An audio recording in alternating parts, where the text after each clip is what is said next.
Everybody's talking about bikes, and one cyclist in particular, Hudson. 3.2 million televisions were tuned to the Oprah Winfrey Network last night to watch Lance Armstrong finally come clean about doping during his 7 Tour de France victories. Part 2 of that interview airs moments from now, but for more than 10 years, Armstrong denied using performance-enhancing drugs, accused teammates of lying, and crippled their careers if they chose to speak out. Well, there isn't a lot of sympathy from the court of public opinion, even less from those he directly hurt. Tell he's a broken man.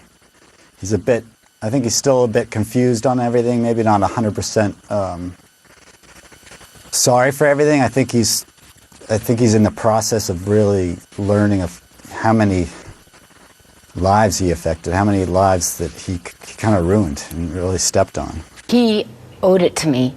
You owed it to me, Lance, and you dropped the ball. After what you've done to me, what you've done to my family, and you couldn't own up to it. And now we're supposed to believe you? Not a very popular guy. In part 2 of Oprah's exclusive interview with Lance Armstrong, the disgraced cyclist will detail the impact his doping has had on his family, Live Strong Foundation, and his sponsors. Well, after starting the new year in a bit of a slump, the Victoria Royals have turned things around. They've strung together 3 straight wins and are fresh off a 2-game sweep of the Kamloops Blazers. Momentum is all theirs as they head into Vancouver to face the Giants tonight. And will the Giants be getting the royal treatment? That likely depends on that guy. Stephen Hodges has been holding the hot stick for the Victoria Royals. He was a Kamloops killer in the midweek series at Save-On Foods Memorial Centre, putting up 4 goals in the 2-game set. He's also had his way with the Vancouver Giants this season. He has 5 points in the 4 games he's played against them.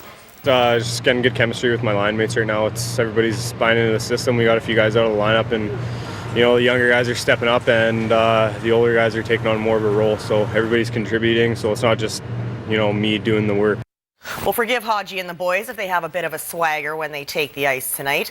They're feeling pretty confident right now. They battled back from a third-period deficit in both wins over the Blazers and are finding ways to win despite a slew of injuries. It makes everybody's job harder with key guys like Benny Walker and Nelly, and guys like that out of the lineup. They're big contributors to our team. They're not in the lineup right now, but like I said, it's just a little adversity that we got to deal with, and it's something that we got to bear down with, and we got to play like they're there, and some guys got to pick up some slack, and we just got to go at it every game. Brody Coulter, captain of the Victoria Cougars, entered last night's game with the Oceanside Generals with 98 points. No player in the VIJHL has hit the century mark in 10 seasons.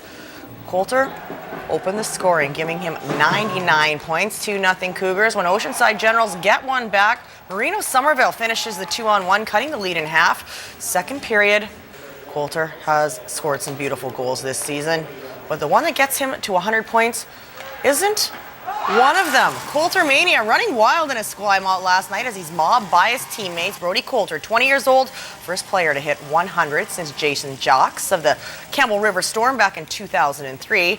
Well, Coulter wasn't finished there. He would cap the hat trick later in the period. 35 goals, 66 assists in 39 games. Safe to say this will be the biggest season ever for a VIJHL player. He still has 3 games left to play. Cougars over the Generals, 5-2 the final.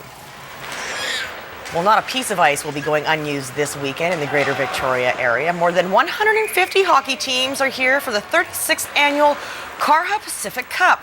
It's the largest hockey tournament in the country and features both men's and women's teams, and it is a must-attend for those rec hockey players. One man on this ice has been coming to the tournament every single year. He's not a player, rather a ref. Dan Borma hasn't missed a Pacific Cup ever. Let's see, I've played it, refereed it, and I coached in Port Coquitlam for 25 years. I've been president and vice president and everything else for all these different sports organizations. I love sports. I'm a fanatic.